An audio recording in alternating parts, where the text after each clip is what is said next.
మనం ఇక్కడ చూస్తున్న ఈ చెట్టు పేరు జాగృతి. చెట్టు ఎంత బాగుందో హిస్టరీ కూడా అంతే బాగుంటుందండి. 2002, 2003, 2004 ఆ రోజుల్లో గచ్చిబౌలి, మియాపూర్ రోడ్డు పెద్ద చెట్లు ఉండేవండి.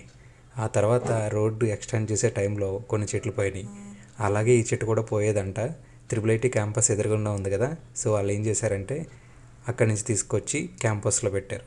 క్యాంపస్లో పెట్టి 22 years అవుతుంది. చూడండి ఎంత బాగుందో.